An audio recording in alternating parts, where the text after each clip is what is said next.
Hello everyone, I hope you all are fine. आज हम twelfth अपनी इंडियन इकोनॉमी के अंदर नेक्स्ट टॉपिक करेंगे, जो कि है हमारा अनएम्प्लॉयमेंट इन इंडिया।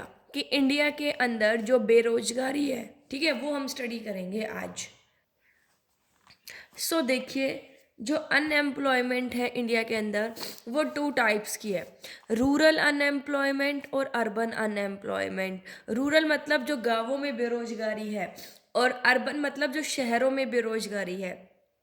तो जो रूरल में अनएम्प्लॉयमेंट होती है वो बेसिकली डिस्गाइज्ड अनएम्प्लॉयमेंट होती है और सीजनल अनएम्प्लॉयमेंट होती है।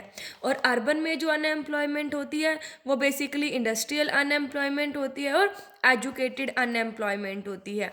तो सबसे पहले हम स्टडी करेंगे कि ये रूरल अनएम्प्लॉयमेंट क्या होती है, कि जो गांवों में बेरोजगारी होती है वो क्या होती है, किसके कारण होती है।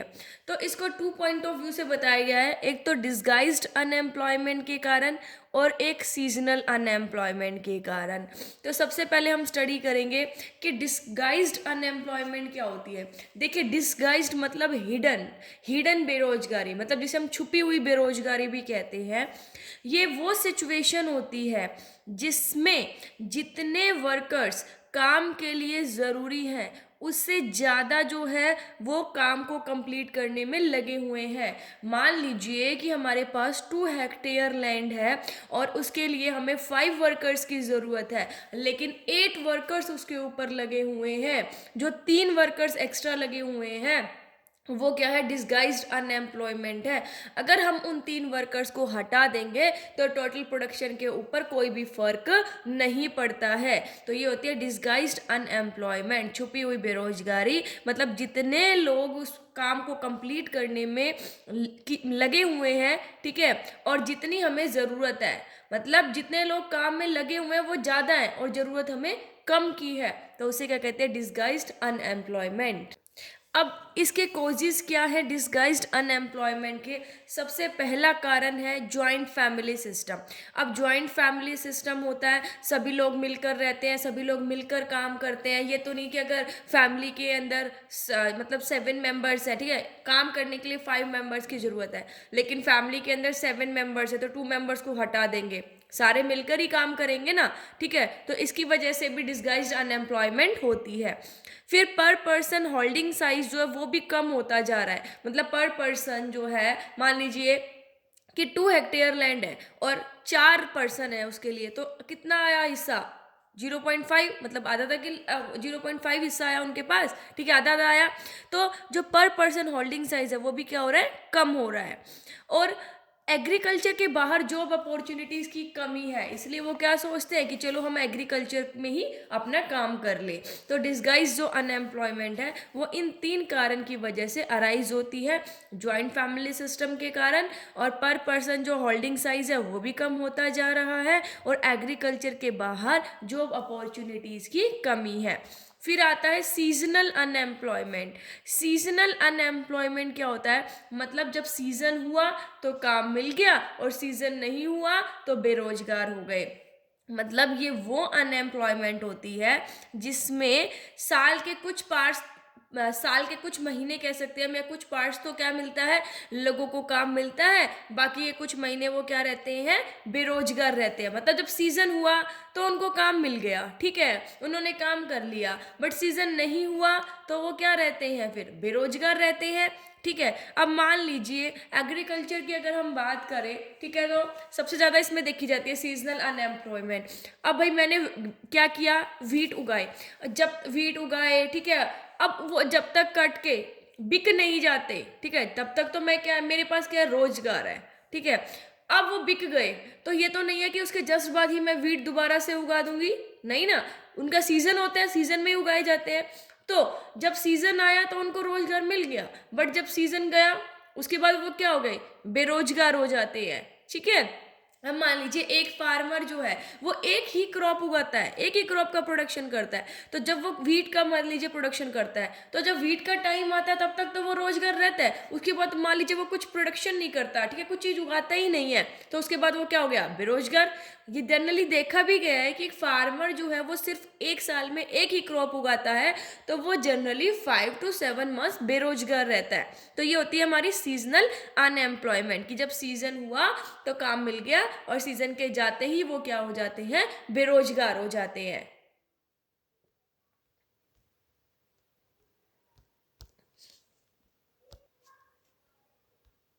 रूरल एरियाज के अंदर एग्रीकल्चर के अलावा भी कई सीजनल एक्टिविटीज़ है, जैसे शुगर केन क्रश करना, ब्रिक किल्स। ठीक है, ब्रिक किल्स मतलब जो ईंट के भट्टे होते हैं, ईंट जो पकाते हैं। अब ये तो नहीं है कि वो पूरे साल ईंट पकाते हैं, सर्दियों में तो नहीं पकाते ईंट, गर्मियों में ही तो करते हैं ईंट का काम भी पकाने का।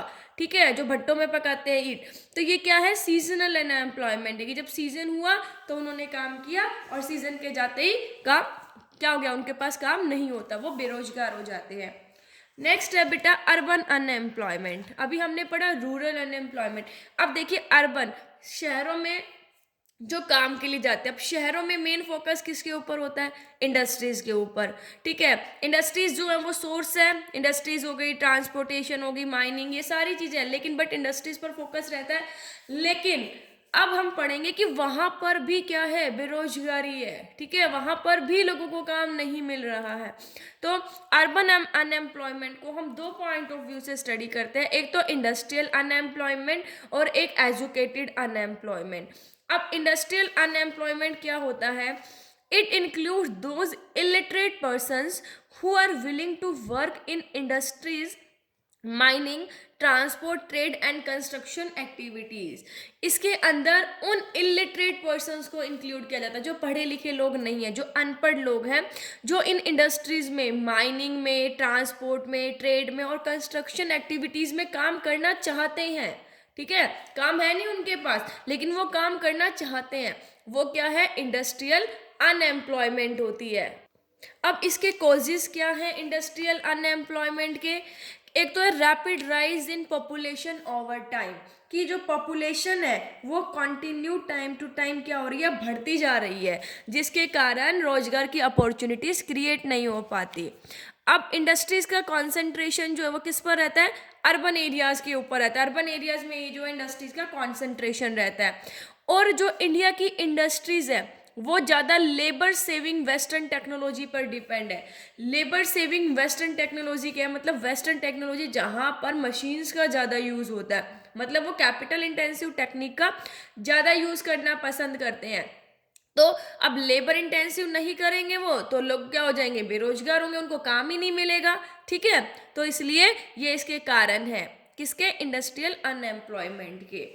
उसके बाद है एजुकेटेड अनएम्प्लॉयमेंट, कि लोग पढ़े लिखे हैं उसके बावजूद भी उनके पास जॉब नहीं है। हमारे पास डिग्री है, हमारे पास प्रॉपर नॉलेज है उस चीज़ की, बट फिर भी काम नहीं मिल पा रहा है, तो उसे कहते हैं एजुकेटेड अनएम्प्लॉयमेंट।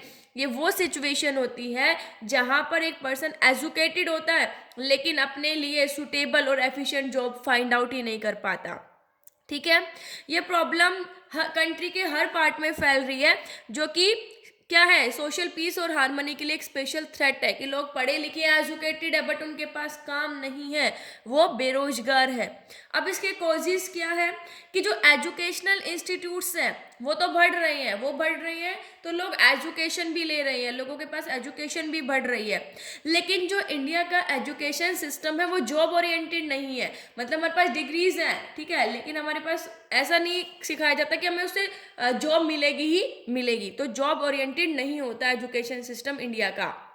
नेक्स्ट कॉज है कि एम्प्लॉयमेंट अपॉर्चुनिटीज जो हैं, ठीक है, वो क्या है, देखो मतलब कम है, किसके कंपैरिजन में, एजुकेटेड लेबर फोर्स, की लोगों के पास जो एजुकेटेड लोग हैं वो ज़्यादा इंक्रीज हो रहे हैं, बस उसके कंपैरिजन में एम्प्लॉयमेंट जो अपॉर्चुनिटीज़ है वो क्रिएट नहीं हो रही है, वो इंक्रीज नहीं हो रही है। तो ये भी एजुकेटेड अनएम्प्लॉयमेंट के कॉजेज है। अब बात आती है बेटा कि ऐसी बेरोजगारी जो रूरल और अर्बन एरियाज दोनों में मिलती है, दोनों में कॉमन है। ठीक है, तो सबसे पहली है ओपन अनएम्प्लॉयमेंट। ओपन बेरोजगारी क्या होती है, ये वो बेरोजगारी होती है जहाँ पर लोग काम करना चाहते हैं, उनके अंदर एबिलिटी भी है, ठीक है, लेकिन हमें काम नहीं मिल पा रहा। हमने आईटीआई जो है उसे इलेक्ट्रिकल आईटीआई से अपनी क्या कर ली, एजुकेशन ले ली, उसके लिए मैंने ट्रेनिंग भी कर ली ज्वाइन, ठीक है, ट्रेनिंग भी पूरी हो गई, लेकिन फिर भी मेरे पास काम नहीं है, तो वो क्या है, ओपन अनएम्प्लॉयमेंट है। कि मतलब जहाँ लोग काम करना चाहते हैं, उनके पास काम के रिगार्डिंग नेसेसरी एबिलिटी भी है, बट उन्हें काम नहीं मिल पाता है, वो होती है ओपन अनएम्प्लॉयमेंट। या तो वो फुल टाइम अनएम्प्लॉयड रहते हैं, वो देखो, या फिर वो क्या रहते हैं, वो जब तक उन्हें जॉब नहीं मिल जाती है, तब तक वो अपने जो फैमिली के अदर मेंबर्स हैं उन्हीं के ऊपर डिपेंड रहते हैं। नेक्स्ट है स्ट्रक्चरल अनएम्प्लॉयमेंट। अब ये बेरोजगारी क्यों अराइज होती है? स्ट्रक्चरल चेंजेस होने की वजह से। स्ट्रक्चरल चेंजेस इकोनॉमी में होने की वजह से भी ये बेरोजगारी होती है। जैसे टेक्नोलॉजी में चेंज आ गया, ये डिमांड के पैटर्न में चेंज आ गया। भाई पहले हम लेबर इंटेंसिव टेक्नोलॉजी का यूज करते थे तो लोगों को रोजगार भी मिल जाता था। अब क्या कर दिया भाई, हमने मशीन्स का ज़्यादा यूज़ करने लग गए, तो क्या कर देंगे, जब मशीन का यूज़ करने लग गए तो 2 वर्कर्स की ज़रूरत है, बाकी को क्या कर देंगे, हटा देंगे, तो उससे क्या हो गए, वो बेरोजगार हो गए। डिमांड के पैटर्न में चेंज आने लग गया। अब पहले क्या था, ब्लैक एंड व्हाइट टीवी की डिमांड थी, लेकिन क्या हुआ, डिमांड में चेंज हुआ, कलर टीवी की डिमांड आने लगी, तो जो ब्लैक एंड व्हाइट वाली इंडस्ट्री है वो क्या हो जाएगी, बंद। डिमांड में चेंज आ गया तो बंद, उनके वर्कर्स को भी वो हटा देगी। तो स्ट्रक्चरल चेंजेस आने की वजह से जो बेरोजगारी आती है उसे हम स्ट्रक्चरल अनएम्प्लॉयमेंट कहते हैं। अब उसके बाद है अंडर एम्प्लॉयमेंट, मतलब वो सिचुएशन जहां पर वर्कर को फुल टाइम जॉब नहीं मिलती, मतलब या तो वो साल के कुछ महीने बेरोजगार रहता है या फिर हर रोज के कुछ घंटे बेरोजगार रहता है। मतलब जितना वो काम करना चाहता है, मान लीजिए वो एक दिन में 8 आवर्स काम कर सकता है, लेकिन काम मिल रहा है उसको 6 आवर्स का, जो तो 2 आवर्स क्या रह गया, वो बेरोजगार। ठीक है। नेशनल सैंपल सर्वे के अकॉर्डिंग एक पर्सन जो 20 मतलब एक वीक में 28 आवर्स तक काम करता है उसे हम एक्सट्रीमली अंडर एम्प्लॉयड कहते हैं। और एक पर्सन जो कि पर वीक हर हफ्ते 29 से 42 आवर्स के बीच में वर्क करता है उसे हम लिमिटेड अंडर एम्प्लॉयमेंट कहते हैं। देखिए, international conference of labour statistics के अकॉर्डिंग अंडर एम्प्लॉयमेंट की कंडीशंस क्या है कि जब पर्सन जो पार्ट टाइम वर्क कर रहा है, ठीक है, अब देखिए जितना वो एक्चुअल में काम कर सकता है, ठीक है, लेकिन कर कितना रहा है, कम कर रहा है पार्ट टाइम, तो उसकी वजह से क्या हो गया, अंडर एम्प्लॉयमेंट हो गई। जब पर्सन जो है, ठीक है, वो क्या होता है, दूसरे ऑक्यूपेशन में शिफ्ट होता है, तब भी किस लिए होता है, ताकि उसकी इनकम इंक्रीज होगी, तो उस थोड़े दौरान क्या रह जाता है, वो उस टाइम पर भी जो बेरोजगार रहता है, ठीक है, अंडर एम्प्लॉयमेंट हो जाता है। तो ये कुछ कंडीशंस है इनके अकॉर्डिंग। अब अंडर एम्प्लॉयमेंट 2 टाइप की होती है। सबसे पहला विजिबल अंडर एम्प्लॉयमेंट और दूसरा है invisible under employment. Visibly under employment क्या होती है, जहां पर एक दिन के अंदर जितने घंटे लोग काम कर सकते हैं उससे कम काम करते हैं। मैंने बताया ना कि 8 घंटे में काम कर सकती हूँ, लेकिन मुझे मिल रहा है कितने घंटे के लिए, 6 आवर्स के लिए, तो ये क्या हो गई, विजिबल अंडर एम्प्लॉयमेंट। इनविजिबल क्या है, इनविजिबल का मतलब है कि लोगों को देखो फुल टाइम वर्क करते हैं वो लोग, ठीक है, लेकिन उनकी इनकम जो है उनकी एबिलिटी के अकॉर्डिंग नहीं होती। अब मान लीजिए कि मैंने एमबीए कर रखी है, ठीक है, तो मैं एज ए मैनेजर काम कर सकती हूँ कंपनी के अंदर, बट मुझे जॉब नहीं मिलती है मैनेजर की, और उसके लिए मैं क्या करती हूँ, ग्रुप डी के फॉर्म भर देती हूँ। ग्रुप डी के अंदर मेरा सिलेक्शन हो जाता है, तो जितनी मेरी एबिलिटी थी कि मैं मैनेजर बन सकती थी, लेकिन मैं जॉब कौन सी कर रही हूँ, ग्रुप डी की कर रही हूँ, तो काम तो मुझे मिल रहा है, लेकिन वो जो इनकम है वो मेरी एबिलिटीज के अकॉर्डिंग नहीं है, तो वो होती है इनविजिबल अंडर एम्प्लॉयमेंट। नेक्स्ट है फ्रिक्शनल अनएम्प्लॉयमेंट।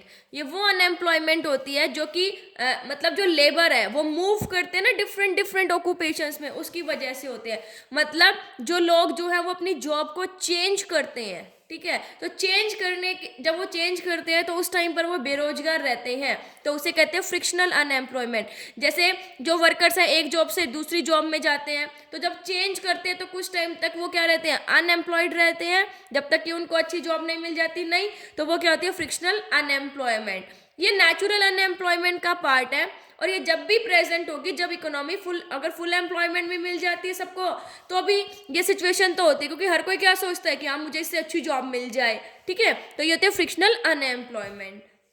उसके बाद है साइक्लिकल अनएम्प्लॉयमेंट। साइक्लिकल अनएम्प्लॉयमेंट मतलब जो साइक्लिकल फ्लक्चुएशंस की वजह से अनएम्प्लॉयमेंट होती है, जैसे इकोनॉमी के अंदर बूम आ गया, रिसेशन आ गया, डिप्रेशन आ गया, रिकवरी, तो इनकी वजह से जो अनएम्प्लॉयमेंट होती है, भाई काम अच्छा था, बूम था, ठीक है, भाई बहुत ज़्यादा सेल हो रही थी, काम ज़्यादा था, तो उनके लिए एक वर्कर की, दो वर्कर, तीन वर्कर की ज़रूरत थी तो लगा लिया। अब क्या हो गया, रिसेशन हो गया, तो भाई काम ही नहीं है, ठीक है, तो भाई लगा के क्या करेंगे, उनको भी हटा दिया, एक को भी हटा दिया, वो कहेगा मैं काम कर लूंगा, भाई तुम रहने दो, ठीक है। तो इस वजह से जो बेरोजगारी क्रिएट होती है उसे क्या कहते हैं, साइक्लिकल अनएम्प्लॉयमेंट कहते हैं। फिर है बेटा कि जो स्ट्रक्चरल अनएम्प्लॉयमेंट और जो फ्रिक्शनल अनएम्प्लॉयमेंट हमने पढ़ी, ये सिकुलर अनएम्प्लॉयमेंट के दो वेरिएंट्स है। सिकुलर अनएम्प्लॉयमेंट क्या होती है कि चाहे इकोनॉमी फुल एम्प्लॉयमेंट की सिचुएशन पर आ जाए, स्टेज पर आ जाए, लेकिन फिर भी कुछ ना कुछ बेरोजगारी जो है, ठीक है, वो रहती है, मतलब इकोनॉमी के अंदर वो सिचुएशन परसिस्ट रहती ही है। तो वो क्या होते हैं, तो ये स्ट्रक्चरल अनएम्प्लॉयमेंट और जो फ्रिक्शनल अनएम्प्लॉयमेंट है वो सिकुलर अनएम्प्लॉयमेंट के वेरिएंट्स है, जिनको साइक्लिकल अनएम्प्लॉयमेंट के रिगार्डिंग देखा जाता है, ठीक है। मतलब साइक्लिकल फेजेस के अकॉर्डिंग जो बेरोजगारी है वो गायब हो जाती है, बूम आते ही बेरोजगारी गायब हो जाती है, रिसेशन आते ही स्टार्ट हो जाती है। फिर है यूथ अनएम्प्लॉयमेंट और वुमेन अनएम्प्लॉयमेंट। ये भी दोनों रूरल और अर्बन एरियाज के कॉमन कैरेक्टरिस्टिक्स है। यूथ अनएम्प्लॉयमेंट का मतलब है वो अनएम्प्लॉयमेंट, मतलब जिसके अंदर जो लोग हैं 15 से 29 ईयर्स के जो लोग हैं, ठीक है, वो उस एज के लोग जो बेरोजगार रहते हैं उसे यूथ अनएम्प्लॉयमेंट कहते हैं। ये ज़्यादातर किस में देखे जाते हैं, अनएजुकेटेड पर्सन की बजाय एजुकेटेड लोगों में ज़्यादा देखे जाते हैं, जो व्हाइट कॉलर जॉब्स को ढूंढते हैं, ठीक है, उनके लिए वो कहते हैं, वो सोचते हैं कि हमें व्हाइट कॉलर जॉब मिलेगी तभी हम ज्वाइन करेंगे। तो उस टाइम पर जो 15 से 29 ईयर्स के जो लोग हैं वो क्या रहते हैं, बेरोजगार रहते हैं, ठीक है, तो उसे यूथ अनएम्प्लॉयमेंट कहते हैं। वुमेन क्या है, वुमेन अनएम्प्लॉयमेंट, भाई देखो हमारी कंट्री की 22%, जो हार्डली 22% वुमेन है जो काम कर रही है, एम्प्लॉयड है, ठीक है।